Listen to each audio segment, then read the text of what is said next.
Attractor fields are a constant source of wonder to me. Energy fields are easier to spot when you live in the city because there's more energy movement. I've lived in the country for some stretches, and the energy there is certainly less changeable.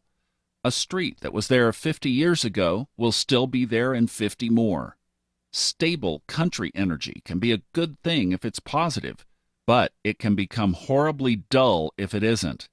No matter which part of the globe you're from, you will have noticed that people who live by the sea and the ocean have a distinct mentality from people who live inland, and city dwellers have a general different mentality than both the sea and country people. Energy moves slowly in the inland areas, more quickly at the sea, and even more quickly in the city, and the very quickest in the large cities. Whether one is better than the other depends on your goals. Back when I was in my book writing and meditation phase, I lived in the country. Then came my business and connecting phase, so I moved to the city. Moving to the city always speeds things up toward the positive or the negative. I spent a lot of time riding in the city on a bicycle. Each street is unique and appears to be magnetic to a distinct quality and energy field. Every time I turned onto this certain corner on a certain street in downtown, there would always be a certain type of seedy, semi-criminal energy there. Regardless of what time of day I passed there would always be someone walking at that spot that looked kind of strange and shifty. It was a weird sensation, as if at that specific spot the same movie was running over and over and over. And it wasn't the whole street, it was just a certain corner and a stretch of a few hundred feet. The people weren't standing or lingering, but were walking.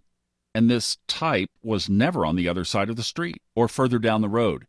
It became a matter of great amusement to be heading toward that corner and then again finding a person or a couple of that type, hunched body, scheming eyes, nervous pace, walking there.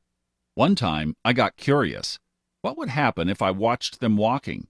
Where would they go? What would they do? Would I then find them further down the street, outside of the seedy zone? I stopped the bike to see where this one couple was headed.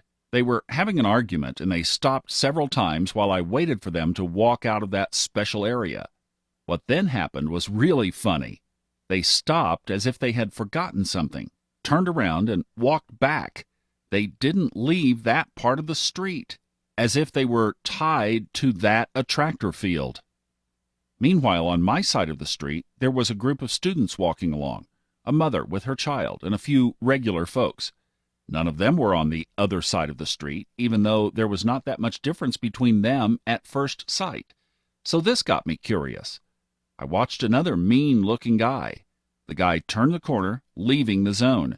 I followed him a little, unrecognized. He got into a car and drove off. The experimenter in me wanted to get a camera and record both sides of the street simultaneously to show how certain attractor fields linger at certain spots. But I'll leave that experiment up to the sociologists of the year 2100. That's how long it might take until consciousness and energy are a part of normal schooling. A little further down the road is a kind of Chinatown, and all of a sudden you have these Chinese people, sounds, colors, and scents everywhere. I was always fascinated as a little kid when I crossed the street and suddenly found myself in another culture, another energy field, another universe. Where were all these people just 1 minute before? Why do so few of them deviate from their part of town? I guess most of them feel most comfortable residing with their kind in their neighborhood, but I prefer traversing the different worlds. Further down the road there is a hill, and it's one of the few hills of the city that I haven't been able to ride through with my bike because at the bottom of the street there is almost always some car blocking it. Whether it's a truck unloading stuff, someone awkwardly trying to park, a mini traffic jam, I'm always amazed at this particular little spot right there at the bottom of the hill. There is always some car blocking issue. That's an attractor field too. Maybe this part of the street could use some feng shui treatment. I've changed my intention about the bottom of that hill, and that seems to have cleared the traffic a little, but you can still feel that there is an inherent potentiality for street blocking there. Further down the road, there's a traffic light. There are usually a few other cyclists waiting for the light to turn green. Sometimes I start the bike when the light is still red, and a few of the other people start too. Then, when they realize the light is still red, they brake. I find this a little attention game amusing. As humans, we so easily go along with what others are saying and doing, regardless of whether it's good and true. I've done it before, too. I was admiring this nicely dressed lady. As soon as she started her bike, I started mine and went right through a red light, almost getting hit by a car. The lady had an energy field that was so attractive to me, so I forgot the traffic light, as if in hypnosis. Had she been less attractive, I'd probably have remained aware of the lights. From that instant onward, I never again lost awareness at a traffic light. Does that mean I never again admired something while at a traffic light? Of course not. With some conscious practice, you can admire and at the same time maintain peripheral awareness. Every human being experiences phases of trance or hypnosis many times a day, some of which are quite pleasant. The question is how deep into trance you go. If you go too deep, that's usually at the cost of greater overall awareness.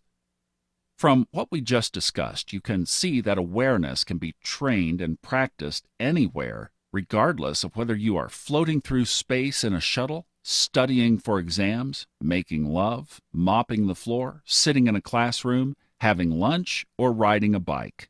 All games of the universe are played out in miniature and maximum versions. You are, in fact, a miniature universe. You are a universe. That's why knowing yourself implies knowing the whole universe. That's why fully understanding one small thing implies fully understanding everything.